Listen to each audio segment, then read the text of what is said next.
বিশাল মরুপথ, পাহাড়ি পথ পাড়ি দিয়ে তায়েফের মরুজমিনে গেলেন কোরআনের দাওয়াত নিয়ে, ইমানের দাওয়াত নিয়ে। কিন্তু তায়েফের লোকেরা বিশ্বনবীর দাওয়াতকে শুধু প্রত্যাখ্যান করেই থামে নাই, তারা বিশ্বনবীর সাথে অত্যন্ত খারাপ আচরণ করেছে। বিশ্বনবীকে শারীরিকভাবে হেনস্থা করেছে, আমার নবীকে শারীরিকভাবে অত্যাচার করেছে, আমার পেয়ারা নবীর গায়ে পাথর মেরেছে, বিশ্বনবীর গা বেয়ে ঝরঝর করে রক্ত ঝরেছে, নবী জামিনের মধ্যে লুটিয়ে পড়েছেন, আবার মেরেছে, আবার নবী হাঁটতে শুরু করলেন, পেছন থেকে আবার মেরেছে, আবার নবী রক্তাক্ত হয়ে জামিনের মধ্যে লুটিয়ে পড়লেন, আবার মেরেছে। বিশ্বনবীর মতো এত সুশ্রী মানব, বিশ্বনবীর মতো এত শুভ্র মানব, বিশ্বনবীর মতো এমন চমৎকার দেহাবয়ব দিয়ে রব্বুল আলামিন কাউকে বানান নাই। এরকম চমৎকার মানুষটাকে তারা তায়েফের ওই জমিনে রক্তাক্ত করেছে। বিশ্বনবী দুনিয়ার কোনো স্বার্থের জন্য সেখানে যান নাই, নিজের কোনো লাভের জন্য, প্রাপ্তির জন্য যান নাই, তায়েফবাসীদের জাহান্নামের আগুন থেকে বাঁচাতে গিয়েছেন। ঠিক কিনা বলেন?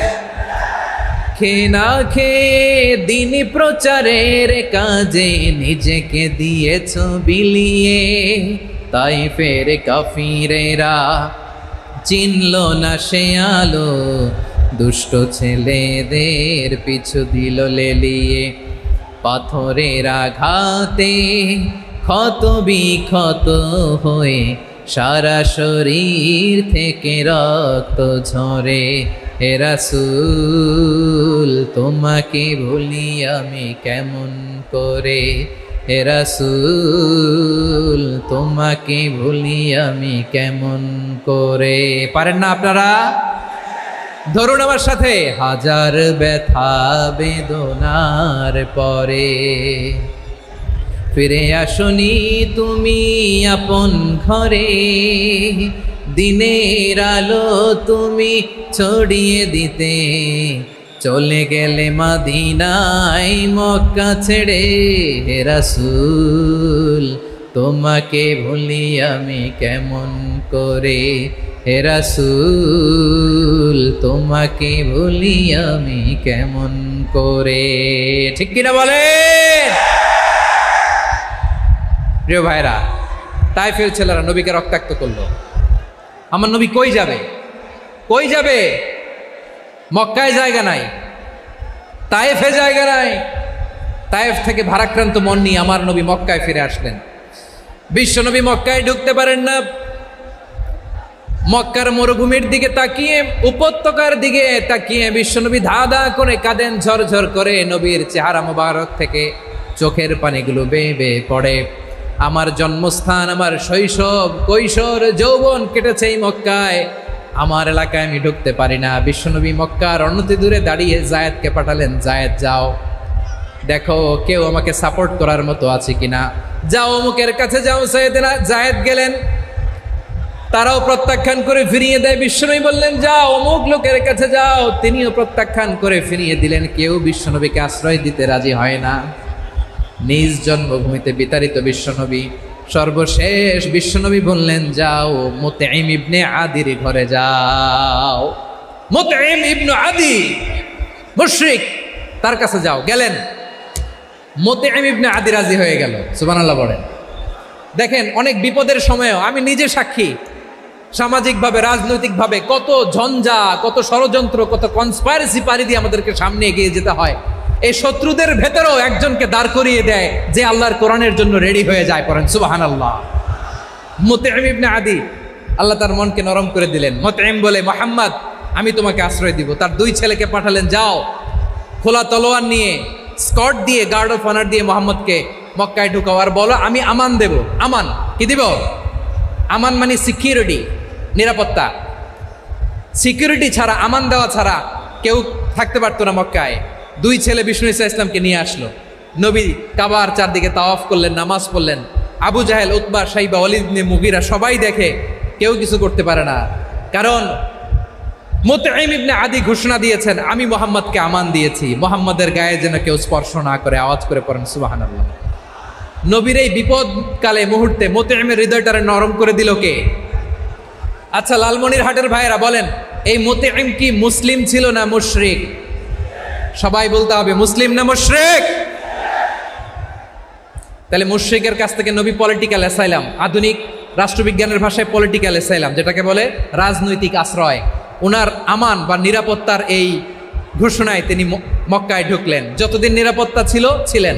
মতিম যখন মারা গেল, বিষ্ণু ইসলাম হিজরত করে মদিনায় চলে গেলেন, সুবহানাল্লাহ। কিন্তু মতিম যে বিশ্বনবীর উপকার করছে এটা বিশ্বনবী ভুলে নাই। আমাদের অনেকে আছে উপকার করার পরে আর খেয়াল থাকে না, খাওয়ার পরে গলা দিয়ে নামলে আর খেয়াল থাকে না, এরকম আছে না নাই? আমার নবী ভুলে নাই। বদরের প্রান্তরে 70 জন কাফেরকে যখন বন্দি করে বিশ্বনবীর সামনে হাঁটু গেড়ে দাঁড় করানো হলো, বসানো হলো, 70 জন কাফের। কয়জন? বিশ্বনবী তাদের দিকে তাকিয়ে বললেন, সহিহ বুখারীর বর্ণনা, লাউ কানাল মুতঈম ইবনে আদি হাইয়ান সুম্মা কাল্লামানি হাউলাই নাতনা লা তারাকতুহুম লাহু। বদরের প্রান্তরে 70 জন বন্দি কাফিরের দিকে তাকিয়ে আমার নবী বললেন, আজকে মুতঈম ইবনে আদি যদি বেঁচে থাকতো আর তোমাদের 70 জনের ব্যাপারে যদি মুতঈম এক বাক্যে একটা সুপারিশ করত, তার সম্মানে আজকে তোদের সবাইকে আমি মাফ করে দিতাম। সুবহানাল্লাহ নাই? ওই যে চিল্লাচিল্লি যে কথা বোঝে নাই, কোন জিনিস মিস করছে ওরা নিজেরাও বোঝে নাই। বিশ্বনবী মুতঈমের এই সাহায্যের কথা বলে নাই। 70 জন মুশরিক হাঁটু গেড়ে বসা, নবী চাইলে এখনই এক্সিকিউশন অর্ডার দিতে পারে। তিনি বললেন, আজকে যদি মুতঈম বেঁচে থাকতো আর মুতঈম যদি তোদের জন্য সুপারিশ করতে, এই আবর্জনাগুলোর ব্যাপারে সুপারিশ করতে, আমি মুহূর্তেই তোদেরকে এমনি মাফ করে দিতাম। ইসলাম আমাদেরকে শিখায়, সূরাতুল আনআমের 108 নম্বর আয়াত থেকে আমরা বুঝলাম, কোনো ধর্মকে ছোট করা যাবে না। অন্য ধর্মকে ছোট করা মানে ইসলামকে ছোট করা। অন্য ধর্মের দেবতাকে গালি দেওয়া মানে আল্লাহকে গালি খাওয়ানো। আওয়াজ করে বলেন ঠিক কি না? খবরদার, এটা করা যাবে না। আর অন্য ধর্মের দেবতাকে যদি আপনি গালি দেন, ওরা ইসলাম থেকে দূরে সরে যাবে। যাও ইসলামের প্রতি আকৃষ্ট হয়েছিল আর কোনোদিন ইসলামের ধারে কাছে আসবে না। আওয়াজ করে বলেন ঠিক কিনা? এজন্য কখনো কোনোদিন অন্য ধর্মের দেবতাদেরকে গালি দেওয়া যাবে না। অন্য ধর্মের কোনো দেবতাদেরকে আমরা গালি দিব না, গালি দিব না, বরং ইসলামের beauty, the beauty of Islam, ইসলামের সৌন্দর্যকে আমরা তুলে ধরব। আমরা যদি বিশ্বনবী সাল্লাল্লাহু আলাইহি ওয়াসাল্লামের জীবনের দিকে তাকাই, তাহলে আমি দেখব বিষ্ণু ইসলাম মক্কাতে কিংবা মদিনাতে অন্য ধর্মের লোকদের সাথে খুব পিসফুলি লাইফ লিড করেছেন। হোক মুশরিক, হোক খ্রিস্টান, হোক ইহুদি, বিশ্বনবী সবার সাথে মিলেমিশে ছিলেন। আলহামদুলিল্লাহ বলেন। ইসলাম হচ্ছে পিসফুল রিলিজিয়ান। অন্য ধর্মের প্রতি সহনশীলতার সবক ইসলাম আমাদেরকে দেয়। কিন্তু প্রতিটি মুসলিমের এটা মনে রাখতে হবে, আল্লাহর কাছে পছন্দনীয় গ্রহণযোগ্য ধর্ম, জীবনাদর্শ একটি, সেটা হচ্ছে ইসলাম। আওয়াজ করে বলেন সেটা কি? লালমনিরহাটের ভাইয়েরা আওয়াজ করে বলুন, আল্লাহর কাছে মনোনীত ধর্ম একটি, সেটা কি? এজন্য রব্বুল আলামিন বলেন, ইন্নাদ-দীনা ইনদাল্লাহিল ইসলাম, আল্লাহর কাছে মনোনীত গ্রহণযোগ্য অ্যাকসেপ্টেড ধর্ম মতাদর্শ একটা, সেটা হলো ইসলাম। ইসলাম ছাড়া অন্য কোনো ধর্ম যদি কেউ তালাশ করে, তার ওই ধর্ম আল্লাহ গ্রহণ করবে না। ওমাই ইয়াবতাগি গায়রাল ইসলামি দীনান ফালাই ইউকবালা মিন ওয়া হুয়া ফিল আখিরাতি মিনাল খাসিরিন।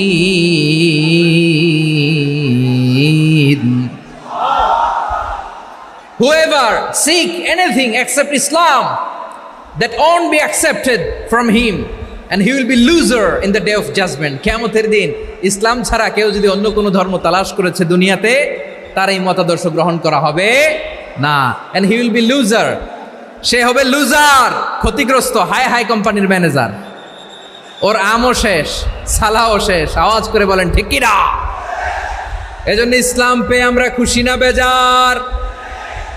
প্রত্যেক নামাজ শেষে আমরা আল্লাহরে বলি, আল্লাহ রাদিতু বিল্লাহি রাব্বা ওয়া বিল ইসলামি দীনা ওয়া বি মুহাম্মাদিন নাবিয়ান ওয়া রাসূলা। ও আল্লাহ, তোমারে রব হিসেবে পেয়ে আমরা খুশি। ও আল্লাহ, ইসলামকে ধর্ম হিসেবে পেয়ে আমরা খুশি। বিশ্বনবীকে আমাদের রাসূল পেয়ে আমরা খুশি। ঠিক কিনা বলেন? ইসলাম ছাড়া অন্য কোনো ধর্ম আমরা গ্রহণ করব না। ঠিক কিনা বলেন? আল্লাহর কাছে অ্যাকসেপ্টেড রিলিজিয়ান একটা, সেটা ইসলাম। তো বিশ্বনবী সাল্লাল্লাহু আলাইহি ওয়াসাল্লাম মক্কাতে কিংবা মদিনাতে খুব পিসফুলি এক্সিস্ট করেছেন, যে কোনো ধর্মের সাথে মিলেমিশে চলেছেন। তার প্রমাণ আমরা যদি রাসূল সাল্লাল্লাহু আলাইহি ওয়াসাল্লামের বায়োগ্রাফির দিকে তাকাই তাহলে দেখব তিনি মুশরিকদের সাথে পিস ট্রিটি করেছেন, শান্তি চুক্তি, পিস ট্রিটি, পিস এগ্রিমেন্ট। আপনারা হুদাইবিয়ার সন্ধির নাম শুনেছেন? আমার লালমনিরহাটের কলিজার টুকরা ভাইয়েরা, হুদাইবিয়ার সন্ধির নাম আপনারা শোনেন নাই? 6ষ্ঠ হিজরিতে বিষ্ণু ঈসা ইসলাম মুশরিকদের সাথে এই ট্রিটি করেছেন, চুক্তি। কাদের সাথে? মুশরিকদের সাথে। আমরা তো মুসলমান বসতে পারি না, আমরা দুই মুসলিম ভাই একসাথে বসে চা খেতে পারি না, গল্প করতে পারি না। বিষ্ণু ঈসা ইসলাম মুশরিকদের সাথে ট্রিটি করেছেন, হুদাইবিয়ার সন্ধি। এই সন্ধির আগে মক্কা থেকে কেউ মদিনায় যেতে পারে না, মদিনা থেকে কেউ মক্কায় যেতে পারে না। কিন্তু এই সন্ধির পরে ট্রাফিক স্বাভাবিক হয়ে গেল, মক্কার লোকেরা মদিনায় আসতে পারে, মদিনার লোকেরা মক্কায় আসতে পারে। এটাকে বলে সুলহে Hudaybiyyah, the peace agreement of Hudaybiyyah, শান্তি চুক্তি। আমরা পৃথিবীতে এখন অনেক শান্তি চুক্তির নাম শুনি, এগুলো সব the piece treaty of Hudaibiya থেকে কপি করা। আল্লাহু আকবার। তাহলে বিশ্বনবী সাল্লাল্লাহু আলাইহি সাল্লাম তিনি যে শান্তিপূর্ণ সহাবস্থানে বিশ্বাসী ছিলেন, মুসলমানেরা যে অন্য ধর্মের প্রতি সহনশীল, তার প্রমাণ হচ্ছে এই পিস ট্রিটি। বিষ্ণু ঈসা ইসলাম মদিনায় যে কি করলেন? মদিনায় যে বিষ্ণু ঈসা ইসলাম মদিনা চার্টার করলেন, মদিনা সনদ, সাহিফাতুল মদিনা, এটার বলে মদিনা চার্টার।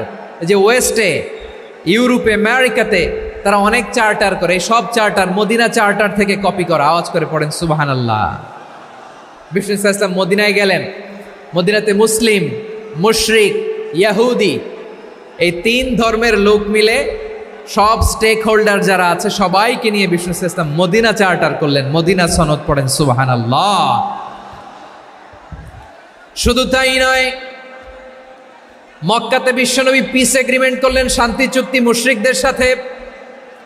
মদিনাতে যে বিশ্বনবী মদিনা চার্টার করলেন, মদিনা সনদ করলেন ইহুদিদের সাথে।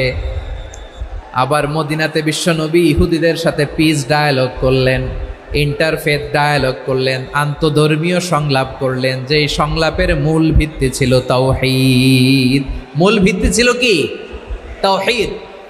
বিশ্বনবী ইহুদিদেরকে ডাকলেন, আহ্বান করলেন, কুল ইয়া আহলাল কিতাবি তাআলাউ ইলা কালিমাতিন সাওয়াইন বাইনানা ওয়া বাইনাকুম আল্লা না'বুদা ইল্লাল্লাহ ওয়া লা নুশরিকা বিহি শাইআন ওয়া লা ইয়াত্তাখিযা বা'দুনা বা'দান আরবাবাম মিন দুনিল্লাহ فإن تولوا فقولوا اشهدوا بأننا مسلمون। সুবহানাল্লাহ পড়েন। বিশ্বনবী মদিনার ইহুদিদের ডেকে বললেন, ও ইহুদিরা, শোনো শোনো, আসো এমন একটা আদর্শের প্রশ্নে আমরা একত্রিত হই, যে আদর্শের প্রচার তোমাদের নবীরাও করেছে, আমিও করি, যে আদর্শের কথা তোমাদের পবিত্র ধর্মগ্রন্থগুলোতে আছে, আমার কোরআনেও আছে। সেটা হলো তাওহীদ। আমরা এক আল্লাহ ছাড়া কারো ইবাদত করব না, আল্লাহর সাথে কাউরে শরীক করব না, আল্লাহ ছাড়া কাউরে রব মানব না। পড়েন সুবহানাল্লাহ। তাহলে আমার প্রিয় লালমনিরহাটের ভাইরা, মদিনাতে যেয়ে তিনি মদিনা চার্টার করলেন, মদিনা সনদ, পিস ডায়ালগ করলেন, শান্তির সংলাপ, ইন্টারফেথ ডায়ালগ করলেন, আন্তধর্মীয় সংলাপ, যার ভিত্তি ছিল তাওহীদ। সুবহানাল্লাহ পড়েন। তাহলে অন্য ধর্মের প্রতি সব সময় ইসলাম সহনশীল, টলারেন্স। যদি আপনি দেখতে চান ইসলামের নবী বিশ্ব নবীর দিকে তাকান, ঠিক কিনা বলেন? আমরা তো সংখ্যালঘুদের রাইটস প্রোটেক্ট করার জন্য কত আইন বানাই, কত বৈঠক করি, কত সংবাদ সম্মেলন করি। বিষ্ণু সাল্লাল্লাহু আলাইহি ওয়াসাল্লাম সংখ্যালঘুদের রাইটসের ব্যাপারে, অধিকারের ব্যাপারে যে কথা বলেছেন, শুনলে আপনি অবাক হয়ে যাবেন। বিশ্বনবী বলেন, আলা মান যালামা মুআহাদান আও ইনতাকাসাহু আও কাল্লাফাহু ফাওকা তাআতিহি আও কাল্লাফাহু ফাওকা তাকাতিহি আও আখাযা মিনহু শাইআন বিগাইরি তিবি নাফসিন ওয়া আনা হাজিজুহু ইয়াউমাল কিয়ামা। খবরদার, জেনে রাখো, কেউ যদি কোনো সংখ্যালঘুর উপরে অত্যাচার করে, কোনো সংখ্যালঘুর প্রাপ্য থেকে যদি কেউ কাউকে ঠকায়, সংখ্যালঘুর উপর যদি কেউ কষ্ট দেয়, কোনো সংখ্যালঘুর সম্পদ যদি কেউ জোর করে কেড়ে নেয়, আমি কিয়ামতের দিন বিশ্বনবী ওই সংখ্যালঘুর পক্ষে আর ওই মুসলমানদের বিপক্ষে বাদী হয়ে দাঁড়াবো। সুবহানাল্লাহ বলতে পারলেন না? আল্লাহু আকবার। আপনি নামাজি, আপনি মুসল্লি, আপনি হাজী সাহেব, তাহাজ্জুদ পড়তে পড়তে কপালে দাগ ফেলে দিছেন, আপনার প্রতিবেশী হিন্দু, ভাবছেন আমার তো পাওয়ার আছে, ওর জমিটা দখল করি। বিশ্বনবী বলেন কিয়ামতের দিন ওই হিন্দুর পক্ষে তোর বিরুদ্ধে আমি বাদী হয়ে দাঁড়াবো। পৃথিবীর কোন ধর্মে এরকম স্টেটমেন্ট পাবেন? পাবেন? আপনি ভাবছেন আপনি নামাজ পড়লে হাজী সাহেব কপালে দাগ ফেলাই দিলে আপনি সেলসেলায় জান্নাতে চলে যাবেন না? খবরদার। বিশ্বনবী বলেন কোন সংখ্যালঘুর উপর যদি কেউ আক্রমণ করে, তার প্রাপ্য তাকে না দিয়ে যদি তাকে ঠকায়, তার উপর জুলুম করে, তার সম্পদ যদি কেড়ে নেয়, আমি নবী, তুমি মুসলিম হইতে পারো, মুসল্লি হইতে পারো, তার পক্ষে তোমার বিপক্ষে আল্লাহর দরবারে বাদী হয়ে দাঁড়াবো। আচ্ছা লালমনিরহাটের ভাইরা, কথা বুঝতে পারলে আওয়াজ করে উত্তর দেন। বিশ্বনবী যদি কারো বিপক্ষে দাঁড়ায় কিয়ামতের দিন, আই রিপিট, আমি আবারও বলছি, বিশ্বনবী যদি কিয়ামতের দিন কারো বিপক্ষে দাঁড়ায়, ও তো সেলসেলায়া জান্নাতি, তাই না? জান্নাতি না? যে নবীর সুপারিশ ছাড়া জান্নাতের গেটও দেখা যাবে না, ওই নবী যদি বলে তোর বিপক্ষে আমি বাদী হয়ে দাঁড়াবো, ওই জান্নাতে আর ঢোকার কোনো সুযোগ আমাদের থাকবে?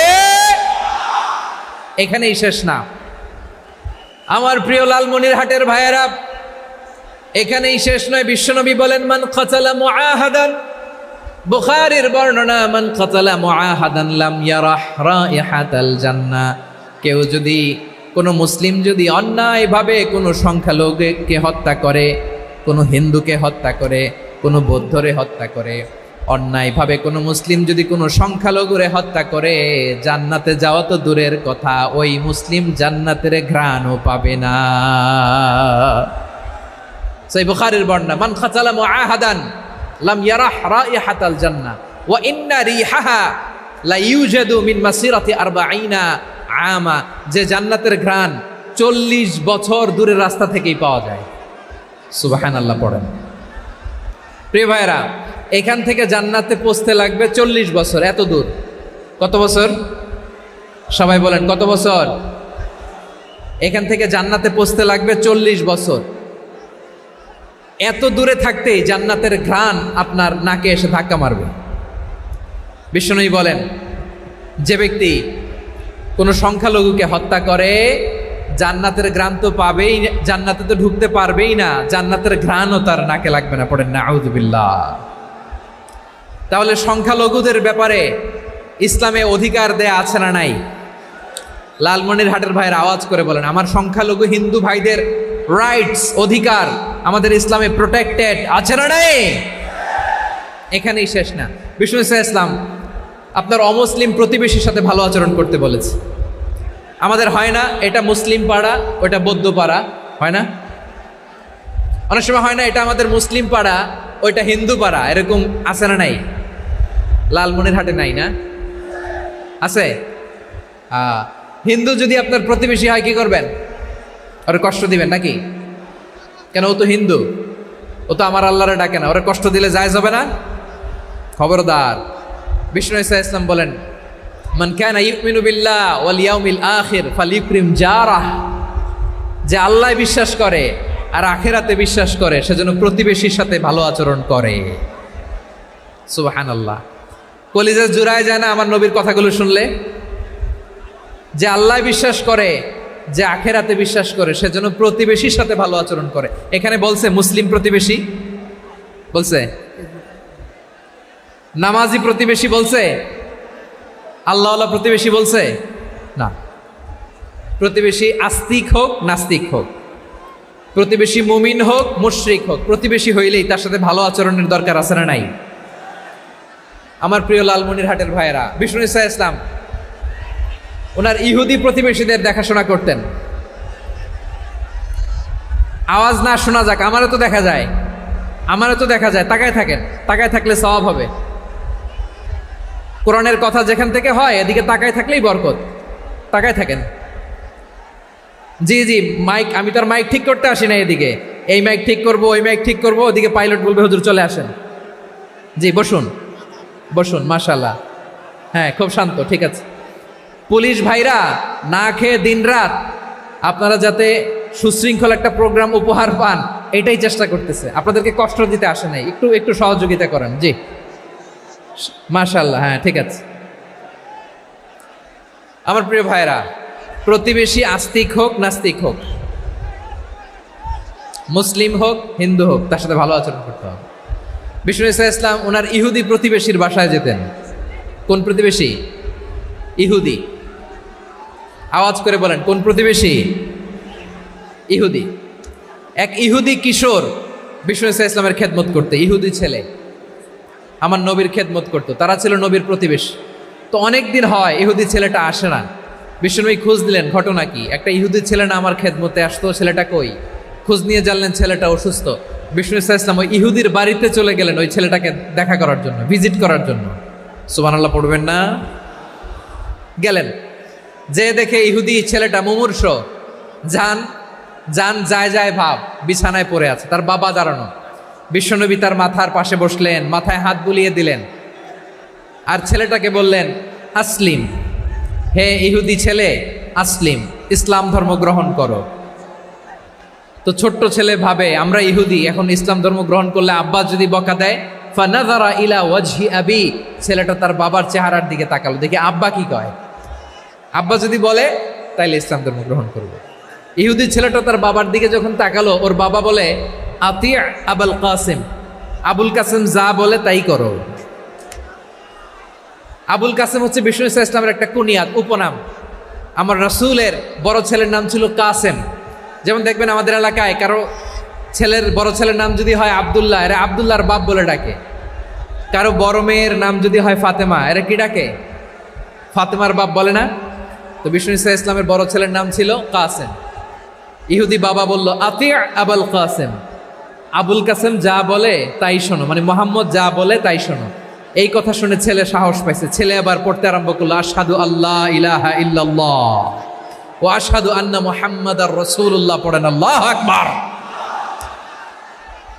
বিশ্বনবীর আহ্বান শুনে ওই আহ্বানে সাড়া দিয়ে ইহুদি ছেলে শাহাদা পড়ে মুসলমান হয়ে গেল। তার হৃদয়টারে ইমানের নূর দিয়ে আলোকিত করে দিল কে? প্রিয় ভাইরা, এবার রাসূল সাল্লাল্লাহু আলাইহি ওয়াসাল্লাম বের হয়ে আসলেন ঘর থেকে, আর বললেন আলহামদুলিল্লাহিল্লাযী আনকাযাহু মিনান নার, প্রশংসা সে আল্লাহর যে আল্লাহ জাহান্নামে চলে যাচ্ছিল প্রায় এমন একটা লোককে মুহূর্তের মধ্যে কালেমায়ে শাহাদাতের বদৌলতে জান্নাতি বানায় দিলেন। আওয়াজ করে পড়েন সুবহানাল্লাহ। এই হাদিস থেকে আমরা কি শিখলাম? What is the moral of the story? এক নম্বর স্টোরি হলো, প্রতিবেশী ইহুদি হোক হিন্দু হোক, যাবেন, সুসম্পর্ক রাখবেন, উপহার দিবেন, বিপদে পাশে দাঁড়াবেন, তাইলেই তো আপনাদের প্রতি, মুসলমানদের প্রতি তারা আকৃষ্ট হবে, ঠিক কিনা বলেন? আপনি যদি হিন্দুদের সাথে বৌদ্ধদের সাথে নাই মিশেন, নাস্তিকের কাছে নাই যান, তো ইসলামের সৌন্দর্যটা ওরা বুঝবে কেমনে? আমার অনেক হিন্দু পরিচিত ভাই আছে, ওরা আমাদের ইফতারির প্রোগ্রামে এসে একসাথে ইফতারি করে। অনেক মদখোর আমার সাথে বসে একসাথে ডিনার করে, হাফ প্যান্ট পরা, গলায় স্বর্ণের চেইন, হাতে স্বর্ণের ব্রেসলেট, আইসা আমার সাথে ডিনার করছে, আছে এরকম। গাঁজাখোর, আমি বলি আসো, welcome welcome to my dinner, আসো বসো। বসলেই তো আমি ওর ডিএনএ, চিন্তার ডিএনএ চেঞ্জ করে দেওয়ার সুযোগ পাবো, চিল্লায় বলো ঠিক কিনা? আসতে হবে আমার কাছে। Hour door is open, the door of Islam is open 24/7। সব সময় আমাদের ইসলামের দরজা আমার অমুসলিম ভাইদের জন্য খোলা আছে না নাই? এই হাদিস থেকে দুইটা শিক্ষা। এক নম্বর শিক্ষা, প্রতিবেশী মুসলিম হোক অমুসলিম হোক, যান, অসুস্থ হইলে একটু আপেল নিয়ে যান, আঙ্গুর নিয়ে যান, কমলা নিয়ে যান, তাদের সাথে ভালো আচরণ করেন। ইসলামের বিউটি দেখে, সৌন্দর্য দেখে অবাক হবে, নসিব ভালো হলে কোনোদিন কালিমা পড়ে মুসলমান হয়ে যাবে, ঠিক কিনা বলেন? তাহলে অমুসলিমের সাথে ভালো সম্পর্ক। বিশ্বনবী ইহুদির বাড়িতে গেলেন, ইহুদির বাড়ি, আর আমার মুসলমান ভাই আমার কাফের বলে, এরকম আছে না নাই? হ্যাঁ, মুসলিমরা দেখতে পারে না, সহ্য করতে পারে। বিষ্ণু ইসলাম ইহুদির বাড়িতে গেলেন, এটা একটা শিক্ষা। আরেকটা শিক্ষা হলো, ভাইয়েরা ধাক্কা মারে এসে সামনে এসে কি লাভ? প্রোগ্রাম তো শেষ হচ্ছে, এখনই শেষ হচ্ছে, তো এই যে আমাদের বক্সি ভাই ওয়াদা নিল, হাত তোলালো, মিম বলে এত কথা বলল, তো আমি জেলায় জেলায় যে খালি হাত নাড়াই তোমাদের জন্য নাকি? হ্যাঁ, হাত নাড়াই শুধু, এই ধাক্কাইতে ধাক্কাইতে এদিকে এসে হাত নাড়াইতেছে। হয়েছে তো, দেখলাম তো, ঠিক আছে, মাশাআল্লাহ, অনেক সুশৃঙ্খল, অন্যান্য যে কোনো জেলার চেয়ে অনেক সুশৃঙ্খল। আমার দিকে তাকাও, আমার দিকে তাকাও, ঠিক আছে। এই যে দাঁড়িয়ে আছে, একটা ছেলে নড়ে না, দেখছেন? মাশাআল্লাহ, মাশাআল্লাহ, মাশাআল্লাহ। হ্যাঁ, এইভাবেই। আর কয়েকটা মজাদার কথা আছে, শোনো। এই হাদিস থেকে আমাদের শিক্ষা হলো, আমার প্রতিবেশী যেই ধর্মের হোক আমি সম্পর্ক রাখবো। অসুস্থ হলে যাব, কি বলেন ভাইরা? যাবেন না? যাবেন না আপনারা? আচ্ছা, 2 নম্বর শিক্ষা হলো, বিষ্ণু ইসা ইসলামের খাদেম ছিল ইহুদি, এতদিন খেদমত করলো, একদিনও বিশ্বনবী ওরা কালিমার দাওয়াত দেয় নাই। কারণ কি? বিশ্বনবী একটা ভালো সময়ের অপেক্ষা করতেছিলেন, প্রপার টাইমিং। দায়ীর কাজ হচ্ছে দাঈ ইলাল্লাহ, সে হচ্ছে সুযোগ সন্ধানী। দায়ী সুযোগ খোঁজে, কখন দাওয়া দিলে ব্যাটে বলে হবে, ঝোপ বুঝে কোপ মারে, ঠিক কিনা বলেন? বিষ্ণু ইসলাম ভালো সময়ের অপেক্ষা করতেছিলেন, দেখি ভালো সময় আসুক আসুক আসুক আসুক। আস্তে আস্তে এমন সময় আসছে, ছেলে এবার মুমূর্ষ। অসুস্থ ব্যক্তির হৃদয় অত্যন্ত নরম থাকে। হসপিটালে যখন কেউ যায় তার হৃদয়টা বড্ড নরম থাকে, মৃত্যুর ভয়ে তার অন্তরটা নরম থাকে, ঠিক কিনা বলেন? এই প্রপার টাইমিং এর অপেক্ষা করতেছিলেন। যখনই টাইমিং পেয়েছেন, দাওয়াত দিলেন, পড়ো লা ইলাহা ইল্লাল্লাহ, সুবহানাল্লাহ পড়েন সবাই। তাহলে ইসলাম অমুসলিম প্রতিবেশীর সাথে ভালো আচরণ করতে বলে। ইসলাম অমুসলিম মাতা পিতার সাথেও ভালো আচরণ করতে বলে। মাতা পিতা যদি অমুসলিম হয়, তারা ফেলে দিতে পারবেন? পারবেন? আমার লালমনিরহাটের ভাইয়েরা, অনেক হিন্দু ছেলে আমাদের হাতে শাহাদা পড়ে মুসলিম হয়, কিন্তু ওর মা মুসলমান হয় নাই, বাবাও হয় নাই, এরকম আছে না নাই? তো ও হয়েছে মুসলিম, মা বাপ হিন্দু, এখন মা বাপ কি বাদ? হ্যাঁ, মা বাপ বাদ দেয়া যাবে? যেই মা আপনারে 9 মাস 8 মাস পেটে ধারণ করলো, আপনার মায়ের নার ছেঁড়া ধন, আপনি ওই মারে বাদ দিতে পারবেন? যেই মায়ের বুকের তাজা দুধ খেয়ে আপনি আজকে বাড়ন্ত তাজা তরতাজা, ওই মারে বাদ দেয়া যাবে? মায়ের এক ধারে দুধের দাম, কাটিয়া গায়ের চাম, পাপুষ বানাইলে ঋণের শোধ হবে না, এমন দরদি ভাবে কেউ হবে না আমার মাহা গো। মায়ের এক ধারে দুধের দাম, কাটিয়া গায়ের চাম, পাপুষ বানাইলে ঋণের শোধ হবে না, এমন দরদি ভাবে কেউ হবে না আমার মাহা গো, ঠিক কিনা? মাকে তো বাদ দেওয়া যায় না। وَقَضَى رَبُّكَ أَلَّا تَعْبُدُوا إِلَّا إِيَّاهُ وَبِالْوَالِدَيْنِ إِحْسَانًا। আল্লাহ বলে, অবধারিত 2টা ভার্ডিক্ট তোমাদের জন্য, এক আল্লাহর ইবাদত করবা আর মা বাবার প্রতি ইহসান করবা। আদেশটা কার? মা বাবার প্রতি ইহসান করতে হবে। আমার মা হিন্দু হোক, ভালো আচরণ করতে হবে, বৌদ্ধ হোক, ভালো আচরণ করতে হবে। আমার যে সমস্ত হিন্দু ভাইয়েরা মুসলিম হয়েছ, তোমাদের মা বাবা এখনো মুসলমান হয় নাই, তাদের সাথে ভালো আচরণ করতে হবে। আপনাদের খেদমত নিজে করতে হবে, অথবা খেদমতের ব্যবস্থা করাই দিতে হবে। মান্থলি যে খরচ লাগে এটা দিতে হবে। আরে তুমি এখন মুসলিম, তোমার মা বাবা হিন্দু, এখনই তো সুযোগ ইসলামের সৌন্দর্য দেখানো। এখন মা বাবা যদি দেখে, আরে এটা হিন্দু থাকতে তো বদমাইশ ছিল, বেয়াদব ছিল, কি এমন ধর্ম সে গ্রহণ করলো যেটা গ্রহণের সাথে সাথে সে পাল্টে গেল? কি এমন ধর্ম সে গ্রহণ করেছে যেটা তার জীবনকে আলোকিত করে দিয়েছে? নসিব ভালো হইলে তারাও কালিমা পড়ে মুসলমান হয়ে যাবে। বিষ্ণু ইসা ইসলামের স্ত্রীর নাম ছিল আয়েশা রাদিয়াল্লাহু তাআলা আনহা, আবু বকর রাদিয়াল্লাহু তাআলা আনহুর মেয়ে। আবু বকর রাদিয়াল্লাহু তাআলা আনহুর আরেক মেয়ের নাম হচ্ছে আসমা। কি নাম? দুজনই আবু বকর রাদিয়াল্লাহু তাআলা আনহুর মেয়ে, আসমা আর আয়েশা। নাম দুইটা কেমন লাগে? আসমা নামটা কেমন লাগে? আয়েশা নামটা কেমন লাগে? সবার ভালো লাগে নাই? নাম দুটো আপনাদের ভালো লাগে? লালমনিরহাটে অনাগত যদি কন্যা সন্তান হয়, যদি মনে চায় আসমা রেখে দিতে পারবেন। যদি মনে চায় আয়েশা রেখে দিয়েন। দেশে বিদেশে এয়ারপোর্টে রাস্তাঘাটে শুধু বলে হুজুর একটা নাম দেন, আমার ছেলের একটা নাম দেন, মেয়ের একটা নাম দেন। তো আমার মনে আছে যশোরের আদ্দিনের মাহফিলে আমি একটা দুইটা নাম দিয়েছিলাম। আজকে লালমনিরহাটের এই প্রোগ্রামে কন্যা সন্তান যদি হয় দুটা নাম দিলাম, আসমা কিংবা আয়েশা। ইনশাআল্লাহ পড়েন। দুজন বোন, এক মায়ের না, বাবা এক মা দুজন। আয়েশা রাদিয়াল্লাহু তাআলা আনহার মায়ের নাম উম্মে রুমান, আর আসমা রাদিয়াল্লাহু তাআলা আনহার মায়ের নাম কুতাইলা বিনতে আব্দুল উজ্জা। আবু বকর রাদিয়াল্লাহু তাআলা আনহু 4টা বিয়ে করেছিলেন। তো একই ঘটনা ঘটেছে এই ফ্যামিলিতে। আসমা ইসলাম ধর্ম গ্রহণ করে মুসলিমা, কিন্তু তার মা কুতাইলা মুশরিকা। আই রিপিট, বোঝার জন্য আমি আবারও বলি, আসমা রাদিয়াল্লাহু তাআলা আনহা মুসলিমা, আর আসমার মা কুতাইলা, আওয়াজ করে বুঝে থাকলে বলেন, আসমার মা মুশরিকা। তার মানে মেয়ে মুসলিম, মা অমুসলিম, ভেজাল আছে না নাই? কিন্তু কুতাইলা আর ধৈর্য ধারণ করতে পারে না। নার ছেঁড়া ধন, কলিজার টুকরা ধন, কলিজার টুকরা সন্তান আসমারে দেখতে বড্ড মন চায়। সাইয়েদনা আসমা রাদিয়াল্লাহু তাআলা আনহা মক্কা থেকে হিজরত করে মদিনায় চলে গেলেন হুদাইবিয়ার পর। যখন মক্কা মদিনা ট্রাফিক স্বাভাবিক হলো, মক্কার লোক মদিনায় যায়, মদিনার লোক মক্কায় আসে। কুতাইলা কলিজার টুকরা সন্তান আসমারে দেখার জন্য কিছু উপহার নিয়ে বিশাল মরুপথ পাড়ি দিয়ে মক্কা থেকে মদিনায় যায়। সুবহানাল্লাহ বলেন। এখন মা আসছে মেয়ের সাথে দেখা করতে, মেয়ে তো আর দেখা দেয় না।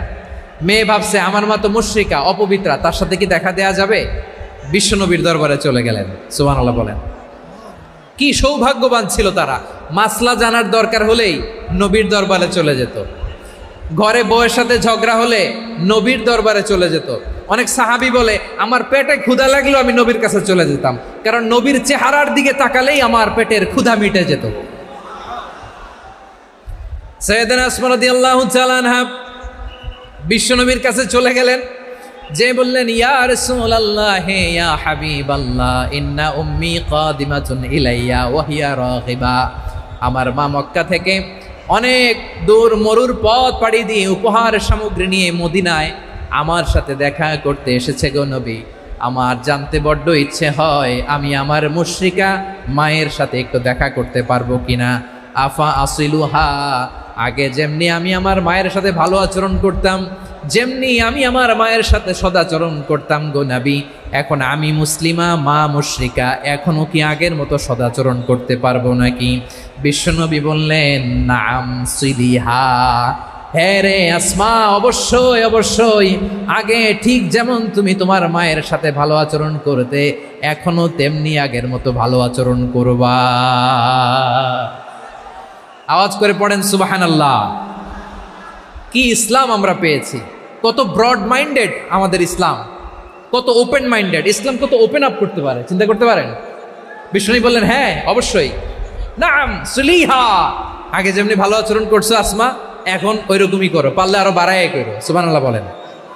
তাহলে আমার যে হিন্দু ভাইয়েরা, হিন্দু বোনেরা, ইমানের বদৌলতে দৌলতে আপনি ধন্য হয়েছেন, আপনার আম্মা আব্বা এখনো মুসলমান হয় নাই, তাদের জন্য দোয়া করেন, তাদের জন্য দোয়া করেন, আল্লাহ যেন তাদেরকেও ইমানের দৌলত দান করে। আমরা সবাই পড়ি আমিন, আরো জোরে পড়েন আমিন। এখন বলেন, ইসলাম কি ন্যারো মাইন্ডেড রিলিজিয়ান না ব্রড মাইন্ডেড?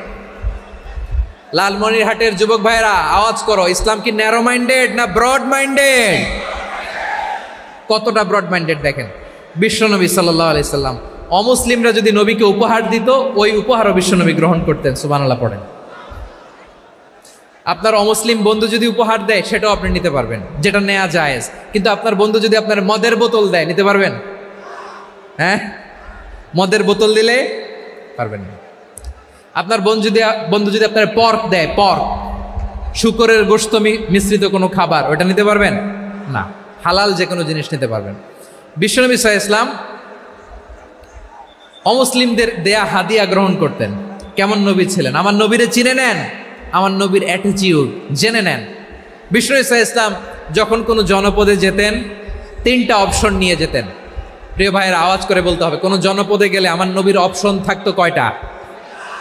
আমার মতো 3 আঙ্গুল উঁচু করে দেখান আর বলুন, আমার নবী কোনো জনপদে গেলে কয়টা অপশন নিয়ে যেতেন? 1 নম্বর অপশন আসলিম তাসলাম। নতুন এলাকায় গেলে বলতেন আসলিম তাসলাম, ইসলাম ধর্ম গ্রহণ করো, শান্তিতে থাকবা, আমার ভাই হয়ে যাবো, আমরা ভাই ভাই। ইসলাম মানো, আমরা ভাই ভাই। অপশন নাম্বার কত? 1। যদি বলে না ইসলাম মানবো না, ওকে, অপশন নাম্বার 2, মুসলিম হওয়ার দরকার নাই, লা ইকরাহা ফিদ্দিন, ইসলামে কোনো বাড়াবাড়ি নাই। খ্রিস্টান আছো থাকো, বৌদ্ধ আছো থাকো, ইহুদি থাকতে চাও থাকো, কিন্তু আমরা যেহেতু রিজিওনাল সুপার পাওয়ার, আমাদের আন্ডারে থাকো, ট্যাক্স দিয়া থাকো, এটার বলে জিজিয়া। আলেম যারা আছেন বুঝবেন এটার আরবিতে কি বলে, জিজিয়া। You pay us the tax, we will give you the security. তোমরা ট্যাক্স দিবা, আমরা সিকিউরিটি দিব। ইসলাম, ইসলাম মানো শান্তিতে থাকবা, ভাই ভাই, আমরা ভাই ভাই। অপশন নাম্বার 2, ট্যাক্স দাও, আমরা নিরাপত্তা দিব, মুসলিম হওয়া লাগবে না। এখন 1 নাম্বারও মানে না, 2 নাম্বারও মানে না, মুসলিম হবো না, ভালো, খ্রিস্টান থাকো, ট্যাক্স দাও, আমরা সিকিউরিটি দিব না, এইটাও মানি না। বিষ্ণু বলেন তাহলে তলোয়ার আমাদের আর তোমাদের মাঝে ফায়সালা করবে। মুসলিমও হবে না, ট্যাক্স দিবা, নিরাপত্তা দিব, আমরা সুপার পাওয়ার, আমাদের আন্ডারে থাকবে, এইটাও না। তাহলে তোমাদেরকে তো আমরা বিশ্বাস করতে পারি না, কখন না কখন বিশ্বাসঘাতকতা করো, কার সাথে মিলে হাত মিলাও, তলোয়ার আমাদের মাঝে ফায়সালা করবে। তখন তিনি জেহাদের সশস্ত্র সংগ্রামের ঘোষণা দিতেন। সুবহানাল্লাহ পড়েন। দেখেন পশ্চিমারা জেহাদকে এইভাবে চিত্রায়িত করে না, ওরা জেহাদ বলতে বোঝায় তলোয়ার, হাত কাটো, গলা কাটো না। জেহাদ সশস্ত্র সংগ্রাম 3 নম্বরে। অধিকাংশ ক্ষেত্রেই বিশ্বনবীর সুন্দর আচরণ দেখে, আরে আমার নবীর যে নুরানি চেহারা, অনেকে তো কেবল সিরেফ চেহারাটা দেখেই কালিমা পড়ে মুসলমান হয়ে গিয়েছে। যারা মুসলিম হয় নাই তারা তাদের ইসলামেই বলবৎ ছিল, ট্যাক্স দিয়ে ইসলামের আন্ডারে ছিল। যারা এটাও মানে নাই ওইটাও মানে নাই, তাদের বিরুদ্ধে জেহাদ। বিষ্ণু ইসলাম 7ম হিজরিতে যখন খায়বার বিজয়ের পরে ইসলাম রিজিওনাল সুপার পাওয়ার হিসেবে আত্মপ্রকাশ করলো, বিশ্বনবী চিঠি লিখলেন অন্যান্য সুপার পাওয়ারের কাছে, রাষ্ট্রীয় চিঠি লেখে এক রাষ্ট্রপ্রধান আরেক রাষ্ট্রপ্রধানের কাছে, ঠিক কিনা বলেন? জানেন না আপনারা? এই যে 24-এর ছাত্র নাগরিক অভ্যুত্থানে, এই অভ্যুত্থান যখন শুরু হয়, আমি তখন সাউথ আফ্রিকাতে, একটা স্ট্যাটাস দিয়েছিলাম, কোটা নয় গোটা দেশ সংস্কার করা লাগবে। শুধু বাংলাদেশ নয়, সারা বিশ্বের বাংলা ভাষাভাষী লোকেরা এই আন্দোলনের সাথে সমর্থন তারা করেছে, এটাকে সাপোর্ট করেছে, তারা সমর্থন দিয়েছে। আমাদের ইউনাইটেড আরব আমিরাতের বাংলাদেশি ভাইয়েরা, তারা সেখানে রাস্তায় নেমে এসেছিল, জানেন? ওইখানে ডেমনস্ট্রেশন করা যায় না, সেখানকার সরকার তাদেরকে যাবজ্জীবন দিয়েছিল। তখন আমাদের এই যে প্রধান উপদেষ্টা ডক্টর মোহাম্মদ ইউনূস সরাসরি G2G বলে, এটারে G2G, government to government, G2G, উনি চিঠি লিখলেন যে তাদেরকে, ইউর হাইনেস, হে সম্মানিত আমির, আপনি আমার এই চিঠির কারণে আমার সম্মানে এই 53 জন বাংলাদেশিকে মাফ করে দেন। এই চিঠির বদৌলতে বেকসুর খালাস পেয়ে গিয়েছিল আমাদের ভাইরা। জানেন না এই ঘটনা আপনারা? তাহলে গভর্নমেন্ট টু গভর্নমেন্ট চিঠি দেওয়া হয়। 7ম হিজরিতে বিষ্ণু ইসলাম সব সুপার পাওয়ারের কাছে চিঠি দিলেন, রোমান সম্রাটের কাছে, পারস্য অধিপতির কাছে, মিশরের অধিপতির কাছে, সবার কাছে চিঠি লিখলেন। চিঠির ভাষা ছিল এরকম, মিন মুহাম্মাদিন রাসূলিল্লাহ ইলা মুকাওকিস আযীমিল কিবত, মুহাম্মদ রাসূলুল্লাহর পক্ষ থেকে মিশরের বাদশার কাছে, আসলিম তাসলাম, ইসলাম মানো শান্তিতে থাকবা, সালামুন আলা মান ইত্তাবা আল হুদা, শান্তি তার জন্য যে হেদায়েতের অনুসরণ করে। সুবহানাল্লাহ পড়েন। তো এই চিঠি অনেকে ভালোভাবে রিসিভ করেছে, অনেকে এই চিঠি পাওয়ার পরে নবীর কাছে আবার ইন রিটার্ন উপহার পাঠিয়েছে। কি পাঠিয়েছে? উপহার। মিশরের বাদশাহ মুকাওকিস, তিনি বিশ্বনবীকে বিশাল এক উপহারের ডালি পাঠিয়েছেন। মিশরের বাদশাহ মুকাওকিস ছিলেন ধর্মে খ্রিস্টান। লালমনিরহাটের ভাইয়েরা আওয়াজ করে বলেন, মিশরের বাদশাহ ধর্মে কি ছিল? খ্রিস্টান। কি উপহার দিয়েছিল আমার নবীকে? শুনতে মনে চায়? আওয়াজ নাই লালমনিরহাটের গলায়, শুনতে মনে চায়? 1000 স্বর্ণ মুদ্রা, 1000 স্বর্ণ মুদ্রা, 2টা খ্রিস্টান দাসী, একজনের নাম মারিয়া বিনতে শামাউন আল কিবতিয়া, আরেকজনের নাম সিরিন বিনতে শামাউন আল কিবতিয়া। একজন খ্রিস্টান দাস 20 থান কাপড় জামা বানানোর জন্য, আমরা নবী যেন সেলাই করে জামা বানাতে পারে এজন্য 20 থান কাপড়, 20 থান ফাইন গার্মেন্ট, সুবহানাল্লাহ পড়বেন না? এরপরে একটা গাধা যেটার নাম ছিল উফাইর, আর একটা খচ্চর, এটার নাম ছিল দুলদুল। খচ্চর চিনেন? গাধা আর ঘোড়ার ক্রসিং এ যে প্রাণীটা দুনিয়াতে আসে এটার খচ্চর বলে। তো এই যে সুপার পাওয়ার, খ্রিস্টান বাদশার কাছে নবী চিঠি লিখলেন, ওই খ্রিস্টান বাদশা আমার নবীকে উপহার দিল, বিশ্বনবী এই উপহারগুলো সানন্দে গ্রহণ করেছে। সুবহানাল্লাহ পড়বেন না? তাহলে অমুসলিম কেউ যদি আপনাকে উপহার দেয়, হালাল উপহার হলে আপনি গ্রহণ করতে পারবেন। অনুরূপভাবে পারস্যের বাদশা, রোম সম্রাট বিশ্বনবীকে উপহার পাঠিয়েছেন, আমার নবী সবগুলো উপহার গিফট গ্রহণ করেছেন। সুবহানাল্লাহ বলেন। তাহলে প্রিয় লালমনিরহাট, আওয়াজ করে বলুন, ইসলাম কি ন্যারো মাইন্ডেড রিলিজিয়ন না ব্রড মাইন্ডেড? আম্মাজান আয়েশার কাছে মাসালা জানতে চায় মেয়েরা, হে আম্মাজান, অগ্নি উপাসকেরা তাদের ঈদের দিন নওরোজের সময় আমাদেরকে পাখি দেয়, নেওয়া যাবে? উনি বললেন, ওরা জবাই করে দিলে নেওয়া যাবে না, কিন্তু ওরা যদি ফলমূল এরকম খাবার দেয় এগুলো নেওয়া যাবে। তার মানে অমুসলিমদের দেয়া উপহার এটা গ্রহণ করা যায়। সুবহানাল্লাহ বলেন। শুধু তাই নয়, বিষ্ণু ঈসা ইসলাম অমুসলিমদের সাথে আর্থিক লেনদেনও করেছেন, ফিনান্সিয়াল ডিলিং করেছেন। অমুসলিমদের সাথে প্রয়োজনে আপনি ফিনান্সিয়াল ডিলিং করতে পারবেন। আমরা প্রায় দেখি বাজারের মিষ্টির দোকানগুলো আমার হিন্দু ভাইদের। লালমনিরহাটে মিষ্টির দোকান, দইয়ের দোকান কারা চালায়? হিন্দুরা চালায় না? তারপরে যে বারবার শপ, চুল কাটে যে নাপিত, অধিকাংশ নাপিতের দোকানে কারা? আমার হিন্দু ভাইরা। তা আপনি চুল কাটতে পারবেন কিনা? পারবেন কিনা বলেন? পারবেন। তার দোকান থেকে দই মিষ্টি কিনতে পারবেন কিনা? হ্যাঁ, আমার মুসলিম ভাইয়ের দোকান থাকলে ওইটারে আমি বেশি প্রায়োরিটি দিব, ঠিক কিনা? কিন্তু যদি তাদের সার্ভিস নিতে চান, প্রোডাক্ট নিতে চান, পারবেন। তার দলিল সহিহ বুখারী, আম্মা জান আয়েশা রাদিয়াল্লাহু তাআলা আনহা বলেন, ইশতারা রাসূলুল্লাহ সাল্লাল্লাহু আলাইহি ওয়াসাল্লাম মিন ইয়াহুদিয়িন তুআমান ওয়া রাহানাহু দিরআহু মিন হাদিদ। রাসূল সাল্লাল্লাহু আলাইহি ওয়াসাল্লাম এক ইহুদির কাছ থেকে, কার কাছ থেকে? সবাই বলে নাই কার কাছ থেকে? আমার নবী, পেয়ারা নবী এক ইহুদির কাছ থেকে জব কিনেছিল, জব, বার্লি, যেটা দিয়ে রুটি বানায়। ওই জবের দাম দেওয়ার টাকা পয়সা নবীর কাছে ছিল না, ফলে নবী ওনার একটা পোশাককে মর্গেজ রেখেছিলেন, মর্গেজ, বন্ধক, যে এখন এটার দাম দিতে পারবো না, কয়েক কেজি বার্লি নিয়ে যাই আর বন্ধক হিসেবে আমার জামাটা রেখে গেলাম, যেই দিন দাম দিব ওই দিন জামাটা ছুটায় নিয়ে যাব। সুবহানাল্লাহ পড়বেন না? বাকিতে নিছিলেন, বাকিতে।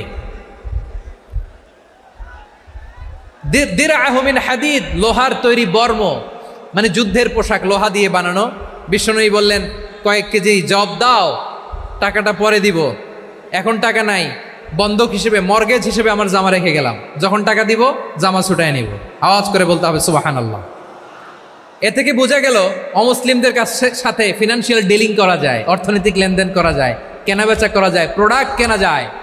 এমনকি আমাদের মসজিদে নববীতে বারান্দায় আপনার একটা অটোমেটিক ফ্লাইং আমব্রেলা দেখছেন? সূর্য যখন বাড়ে মসজিদে নববীর বারান্দায় ইয়ার্ডের মধ্যে অটোমেটিক্যালি কিছু আমব্রেলা আছে, সাঁ করে খুলে যায়, আর সূর্যের তাপ লাগে না। আবার সন্ধ্যাবেলায় এই আমব্রেলাগুলো ওরা ক্লোজ করে ফেলে, দেখেন নাই না? দেখছেন? এই মসজিদে নববীকে সর্বোচ্চ উন্নত মানের কনস্ট্রাকশন ইনফ্রাস্ট্রাকচারে ডেভেলপ করার জন্য কর্তৃপক্ষ কিছু অমুসলিম ইঞ্জিনিয়ারের, ডিজাইনারের সহায়তা নিয়েছিল। সুবহানাল্লাহ বলেন। কোন দলিলের ভিত্তিতে? এই দলিলের ভিত্তিতে যে বিষ্ণু ঈসা ইসলাম অমুসলিমদের সাথেও লেনদেন করেছেন। আওয়াজ করে বলতে হবে আল্লাহু আকবার। শুধু তাই নয়,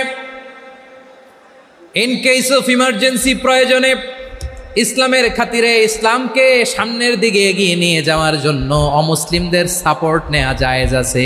সুবহানাল্লাহ বলেন।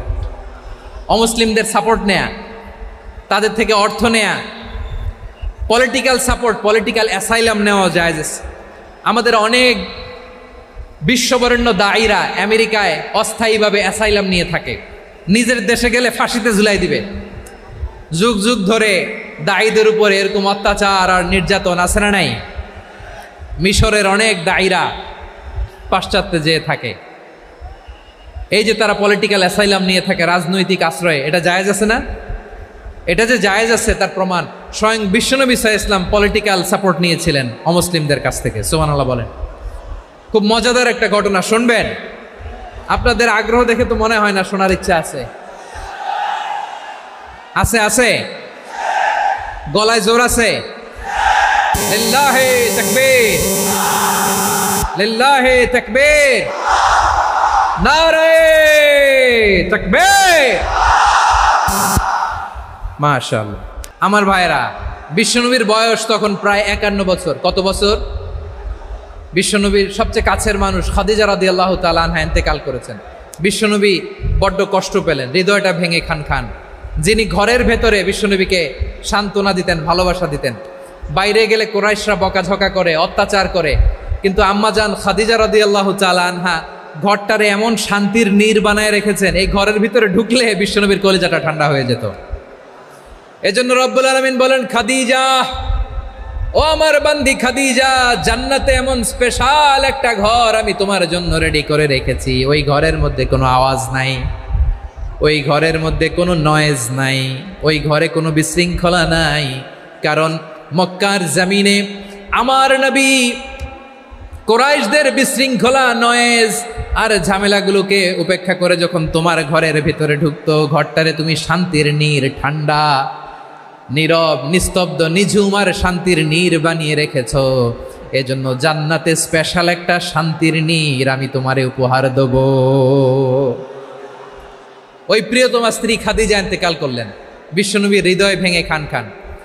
আবার ওনার চাচা আবু তালেব ইন্তেকাল করলেন, যিনি পলিটিক্যাল শেল্টার দিতেন নবীকে। কে দিতেন? আবু তালেবের ভয়ে, বিশ্বনবীর এই চাচার ভয়ে কোনো মুশরিক নবীর গায়ে হাত দেওয়ার সাহস পায় নাই। এখন স্ত্রীও নাই, চাচাও নাই, নবীকে আশ্রয় দেওয়ার কেউ নাই, নবীর চারদিকে অন্ধকার। নবী এখন কই যাবেন? আমার পেয়ারা নবী নতুন স্টেশন খুঁজতেছেন, নতুন দাওয়াতি প্ল্যাটফর্ম খুঁজতেছেন। তিনি যায়েদ বিন হারেসা রাদিয়াল্লাহু তাআলা আনহুকে নিয়ে মক্কার পাশের একটা নেইবরিং সিটি তায়েফে চলে গেলেন। কোথায় চলে গেলেন? লালমনিরহাটের ভাইয়ের আওয়াজ করে বলেন, কোথায় গেলেন? তায়েফে চলে গেলেন দিনের দাওয়াত দেওয়ার জন্য। কি দেওয়ার জন্য? নাকি জমি কিনতে গেছিলেন? জমি কিনতে, দুনিয়ার যশ খ্যাতির জন্য, নিজের কোনো লাভের জন্য? তায়েফবাসীদেরকে জাহান্নামের আগুন থেকে বাঁচানোর জন্য। আওয়াজ করে বলতে হবে, ঠিক কিনা? বিশ্বনবী বিশাল মরুপথ, পাহাড়ি পথ পাড়ি দিয়ে তায়েফের মরুজমিনে গেলেন কোরআনের দাওয়াত নিয়ে, ইমানের দাওয়াত নিয়ে। কিন্তু তায়েফের লোকেরা বিশ্বনবীর দাওয়াতকে শুধু প্রত্যাখ্যান করেই থামে নাই, তারা বিশ্বনবীর সাথে অত্যন্ত খারাপ আচরণ করেছে, বিশ্বনবীকে শারীরিকভাবে হেনস্থা করেছে, আমার নবীকে শারীরিকভাবে অত্যাচার করেছে, আমার পেয়ারা নবীর গায়ে পাথর মেরেছে, বিশ্বনবীর গা বেয়ে ঝরঝর করে রক্ত ঝরেছে, নবী জামিনের মধ্যে লুটিয়ে পড়েছেন, আবার মেরেছে, আবার নবী হাঁটতে শুরু করলেন, পেছন থেকে আবার মেরেছে, আবার নবী রক্তাক্ত হয়ে জামিনের মধ্যে লুটিয়ে পড়লেন, আবার মেরেছে। বিশ্বনবীর মতো এত সুশ্রী মানব, বিশ্বনবীর মতো এত শুভ্র মানব, বিশ্বনবীর মতো এমন চমৎকার দেহাবয়ব দিয়ে রব্বুল আলামিন কাউকে বানান নাই। এরকম চমৎকার মানুষটাকে তারা তায়েফের ওই জমিনে রক্তাক্ত করেছে। বিশ্বনবী দুনিয়ার কোনো স্বার্থের জন্য সেখানে যান নাই, নিজের কোনো লাভের জন্য, প্রাপ্তির জন্য যান নাই, তায়েফবাসীদের জাহান্নামের আগুন থেকে বাঁচাতে গিয়েছেন। ঠিক কিনা বলেন? খেয়ে না খেয়ে দিন প্রচারের কাজে নিজেকে দিয়েছ বিলিয়ে, তায়েফের কাফিরেরা চিনল না সে আলো, দুষ্ট ছেলেদের পিছু দিল লেলিয়ে, পাথরের আঘাতে ক্ষত বিক্ষত হয়ে সারা শরীর থেকে রক্ত ঝরে। হে রাসূল তোমাকে ভুলি আমি কেমন করে, হে রাসূল তোমাকে ভুলি আমি কেমন করে। পারেন না আপনারা? ধরুন আমার সাথে, হাজার ব্যথা বেদনার পরে ফিরে আসনি তুমি আপন ঘরে, দিনের আলো তুমি ছড়িয়ে দিতে, চলে গেলে মদিনায় মক্কা ছেড়ে। হে রাসূল তোমাকে ভুলি আমি কেমন করে, হে রাসূল তোমাকে ভুলি আমি কেমন করে। ঠিক কিনা বলেন? প্রিয় ভাইরা, তায়েফের ছেলেরা নবীকে রক্তাক্ত করলো। আমার নবী কই যাবে? কই যাবে? মক্কায় জায়গা নাই, তায়েফে জায়গা নাই। তায়েফ থেকে ভারাক্রান্ত মন নিয়ে আমার নবী মক্কায় ফিরে আসলেন। বিশ্ব নবী মক্কায় ঢুকতে পারেন না। মক্কার মরুভূমির দিকে তাকিয়ে, উপত্যকার দিকে তাকিয়ে বিশ্বনবী ধা ধা করে কাঁদেন, ঝরঝর করে। নবীর চেহারা মোবারক থেকে চোখের পানিগুলো বেয়ে বেয়ে পড়ে। আমার জন্মস্থান, আমার শৈশব, কৈশোর, যৌবন কেটেছে এই মক্কায়। আমার এলাকায় আমি ঢুকতে পারি না। বিশ্বনবী মক্কার অনতি দূরে দাঁড়িয়ে জায়েদকে পাঠালেন, জায়েদ যাও দেখো কেউ আমাকে সাপোর্ট করার মতো আছে কিনা, যাও অমুকের কাছে যাও। জায়েদ গেলেন, তারাও প্রত্যাখ্যান করে ফিরিয়ে দেয়। বিশ্বনবী বললেন যাও অমুক লোকের কাছে যাও, তিনিও প্রত্যাখ্যান করে ফিরিয়ে দিলেন। কেউ বিশ্বনবীকে আশ্রয় দিতে রাজি হয় না। নিজ জন্মভূমিতে বিতাড়িত বিশ্বনবী, সর্বশেষ বিশ্বনবী বললেন যাও মুতঈম ইবনে আদির ঘরে যাও।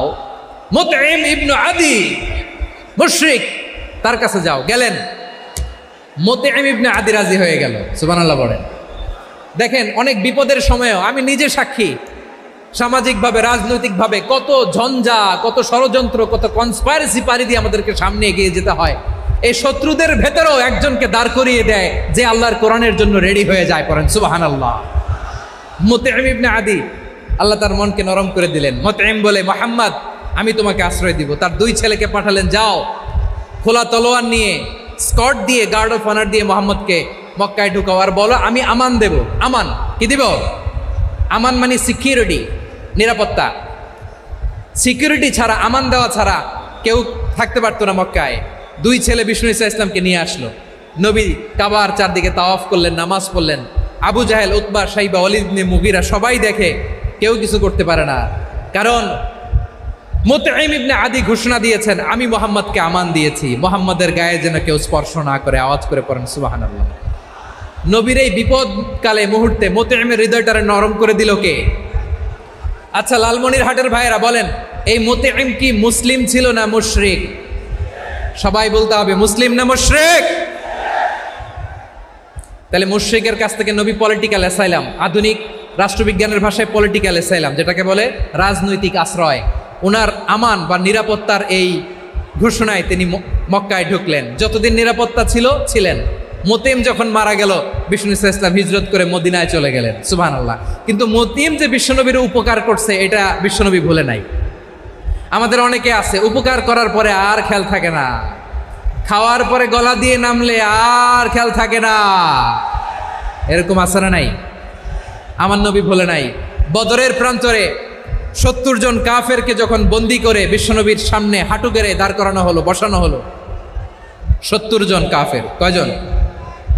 বিশ্বনবী তাদের দিকে তাকিয়ে বললেন, সহিহ বুখারীর বর্ণনা, লাউ কানাল মুতঈম ইবনে আদি হাইয়ান সুম্মা কাল্লামানি হাউলাইন নাতনা লা তারাকতুহুম লাহু। বদরের প্রান্তরে 70 জন বন্দী কাফিরের দিকে তাকিয়ে আমার নবী বললেন, আজকে মুতঈম ইবনে আদি যদি বেঁচে থাকতো আর তোমাদের 70 জনের ব্যাপারে যদি মুতঈম এক বাক্যে একটা সুপারিশ করতো, তার সম্মানে আজকে তোদের সবাইকে আমি মাফ করে দিতাম। সুবহানাল্লাহ নাই? ওই যে চিল্লাচিল্লি যে কথা বোঝে নাই, কোন জিনিস মিস করছে ওরা নিজেরাও বোঝে নাই। বিশ্বনবী মুতঈমের এই সাহায্যের কথা বলে নাই। 70 জন মুশরিক হাঁটু গেড়ে বসা, নবী চাইলে এখনই এক্সিকিউশন অর্ডার দিতে পারে।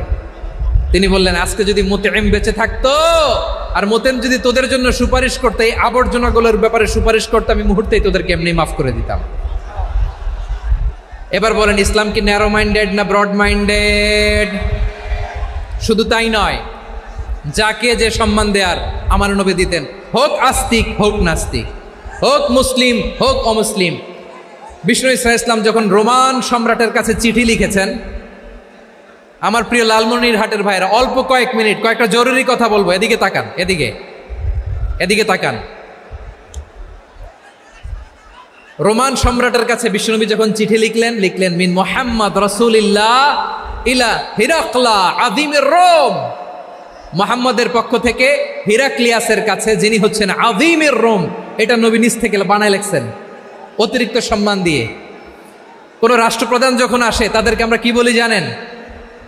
তার নামের শেষে HE এটা লিখতে হয়, H.E. মানে হিজ এক্সেলেন্সি। কি লেখে? হিজ এক্সেলেন্টি, অথবা ইউর হাইনেস, ইউর ম্যাজেস্টি। দেখেন, বিশ্বনবী সাল্লাল্লাহু আলাইহি ওয়াসাল্লাম সব নবীদেরও নবী, তিনি একজন মুশরিক খ্রিস্টান সম্রাট, রোমান সম্রাটের কাছে চিঠি লিখতে যেয়ে লিখতেছে, ইলা হিরাকলা আযীমির রোম, হিরাক্লিয়াসের কাছে আমার চিঠি, যিনি রোমের আযীম, হিজ হাইনেস, মানে রোমের অনেক সম্মানিত এক বাহাদুর। আওয়াজ করে বলেন সুবহানাল্লাহ। তার মানে যাকে যে সম্মান দেয়ার এটা বিশ্বনবী দিতেন। এমনকি যেই ইহুদিরা ভালো ছিল, এই ইহুদিদেরও প্রশংসা করেছেন বিশ্বনবী মুহাম্মদুর রাসূলুল্লাহ সাল্লাল্লাহু আলাইহি ওয়াসাল্লাম। এক ইহুদির প্রশংসা করেছেন বিশ্বনবী। ইহুদির কার? আমি তো আমার ভাইয়ের প্রশংসা করি না, আমি তো এক আলেম আরেক আলেমরে স্পেস দেই না,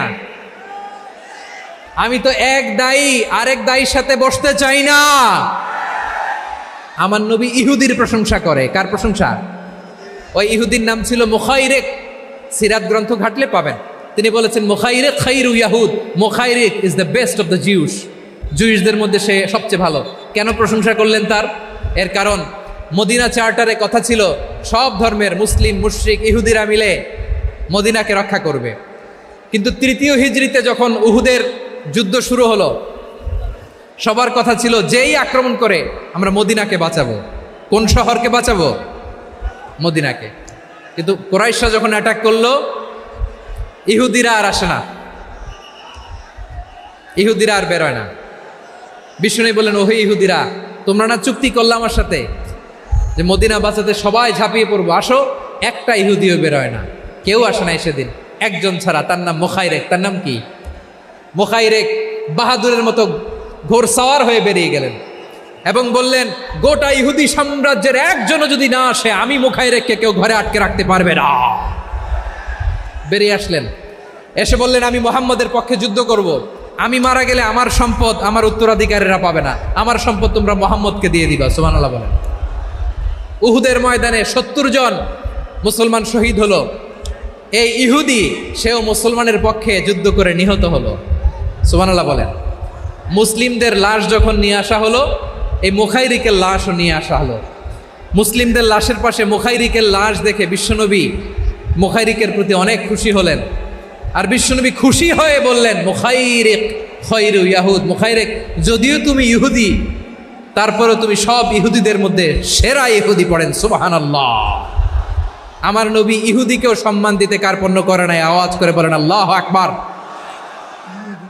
প্রিয় ভাইরা, এবার সর্বশেষ আওয়াজ করে বলেন, ইসলাম কি ন্যারো মাইন্ডেড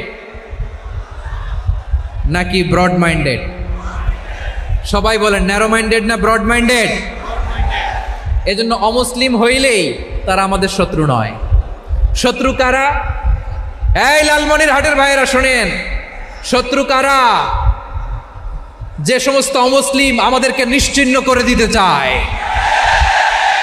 যে সমস্ত অমুসলিম আমাদের ভূখণ্ড থেকে আমাদেরকে তাড়িয়ে দিতে চায়, যে সমস্ত অমুসলিম আমার ধর্ম নিয়ে তুচ্ছতাচ্ছিল্য করে চিল্লায় বলেন ঠিক কিনা, তারা আমাদের শত্রু। সাধারণ অমুসলিমরা আমার শত্রু নয়। এই যে হিন্দুরা থাকে, এরা আমার ভাই, বৌদ্ধরা আমার ভাই, খ্রিস্টানরা আমার ভাই, ইহুদিরা আমার ভাই। তারা দিনই ভাই নয়, তারা মায়ের পেটের ভাই নয়, তারা মানবিক দিক থেকে ভাই। ও মানুষ, আমিও মানুষ। ইসলাম মানুষকে সম্মান করে, চিল্লায় বলো ঠিক কিনা। যারা আমাদের অস্তিত্বকে নিশ্চিহ্ন করতে চায়, যারা আমাদের ভূখণ্ডকে দখল করতে চায়, যারা আমাদেরকে নিয়ে মকারি করে, ফান করে, টিটকারি করে, আমার ধর্ম নিয়ে খেলা করে, তাচ্ছিল্য করে, ওদের বিরুদ্ধে আমাদের জিহাদ। সাধারণ অমুসলিম আমাদের শত্রু নয়। আপনি জানেন নিউ ইয়র্কে, আমি তো নিউ ইয়র্কে ছিলাম অনেকদিন, ওখানে ফিলিস্তিনিদের পক্ষে যখন আমরা মিছিল করেছি অনেক ইহুদি আমাদের সাথে মিছিলে দাঁড়িয়েছে, কারণ ওরাও জানে এই ভূখণ্ড ফিলিস্তিনিদের ভূখণ্ড। আওয়াজ করে বলো লালমনিরহাট ঠিক কি না? ইসরায়েলের রাজধানী খোদ তেল আবিবে অনেক ইহুদিরা বেঞ্জামিন নেতানিয়াহু তার বিরুদ্ধে মিছিল করেছে। তো তারা কি আমাদের শত্রু? না। অনেক খ্রিস্টান আমাদের সাথে আমাদের স্বার্থ রক্ষায় আমাদের পাশে দাঁড়িয়েছে। খেয়াল রাখবেন, হিন্দু আর হিন্দুত্ববাদ এক নয়, ইহুদি ধর্ম আর জায়নিজম এক নয়। জায়নিজমের বিরুদ্ধে আমাদের সংগ্রাম, আমাদের জেহাদ, চিল্লায় বলেন ঠিক কিনা? এই যে ফিলিস্তিনের ভাইয়েরা, তারা তাদের স্বাধীনতা সংগ্রামের জন্য লড়াই করছে, করে যাচ্ছে, আমরা এটাকে সমর্থন জানাই, চিল্লায় বলো ঠিক কিনা?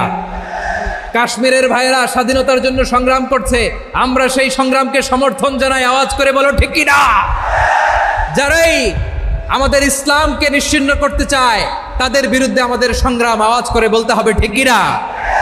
ওই সমস্ত দুর্বৃত্তদের সাথে আমাদের কোনো সম্পর্ক নাই। আমরা যদি ঐক্যবদ্ধ থাকতে পারি, ওই দুর্বৃত্তরা চান্স পায় না। আমরা ঐক্যবদ্ধ থাকতে রাজি আছি। লালমনিরহাটের ভাইয়েরা, আমরা ঐক্যবদ্ধ থাকলে ওই দুর্বৃত্তদের কালো হাত ভেঙে দিতে আমাদের সময় লাগবে না। তাদের কালো হাত ভেঙে দিতে রাজি আছে মুসলমান? কারা কারা রাজি? দু হাত তুলে দেখাও।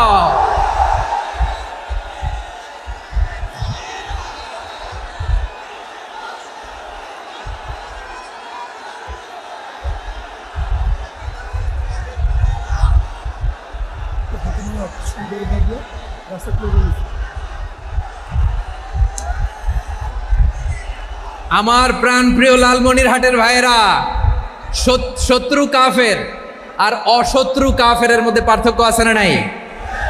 আবু তালেবও মুশরিক, আবু জাহেলও মুশরিক, কিন্তু দুই মুশরিকে পার্থক্য আছে না নাই? আবু তালেব নবীর চাচা, মুশরিক, মারা গিয়েছে মুশরিক অবস্থায়, কিন্তু আজীবন আমার নবীকে আগলে রেখেছে, আমার নবীকে সাপোর্ট করেছে, ভালোবেসেছে। আবু জাহেলও মুশরিক, মারা গিয়েছেও মুশরিক হিসেবে, আজীবন আমার নবীর বিরুদ্ধাচারণ করেছে। আবু জাহেলের শক্তি, সামর্থ্য, স্ট্র্যাটেজি, প্ল্যান সব আমার নবীর বিরুদ্ধে ছিল। এই আবু জাহেলের কারণে একটা দিন শান্তিতে আমার নবী মক্কায় ঘুমাতে পারে নাই, চিল্লায় বলেন ঠিক কিনা? এজন্য রব্বুল আলামিন বলেন, লা ইয়ানহাকুমুল্লাহু আনিল্লাযীনা লাম ইউকাতিলুকুম ফিদ-দীনি ওয়া লাম ইখরিজুকুম মিন দিয়ারিকুম আন তাবাররুহুম ওয়া তুকসিতু ইলাইহিম ইন্নাল্লাহা ইউহিব্বুল মুকসিতিন। আল্লাহ বলে, গোলামেরা শোনো শোনো, যে সমস্ত অমুসলিম তোমাদের সাথে ধর্মযুদ্ধে লিপ্ত হয় না, তোমাদের বিরুদ্ধে যে সমস্ত অমুসলিম অস্ত্র ধরে না, যে সমস্ত অমুসলিম তোমাদেরকে তোমাদের জন্মস্থান থেকে, ভূখণ্ড থেকে তাড়িয়ে দেয় না, তাদের সাথে ভালো আচরণ করতে আমি আল্লাহ নিষেধ করি নাই। তাদের সাথে সদাচরণে কোনো নিষেধাজ্ঞা নাই, বরং তাদের সাথে সদাচরণ করো, এটাই আমি আল্লাহ চাই। তাহলে আমার যে অমুসলিমরা আমাদের সাথে শত্রুতা করে না, তুচ্ছতাচ্ছিল্য করে না, আমাদের ভূমি থেকে আমাদেরকে উচ্ছেদ করতে চায় না, আমাদের বিরুদ্ধে অস্ত্র ধরে না, ওই অমুসলিম ভাইদের সাথে আমাদের কোনো দ্বন্দ্ব আছে? কোনো বিরোধ আছে? বরং আছে ভালোবাসা। বরং আছে কি? এই ভালোবাসা দিয়ে আমরা বিশ্ব জয় করব। রাজি আছো মুসলমান? আমাদের পুঁজি ভালোবাসা। আমাদের পুঁজি কি?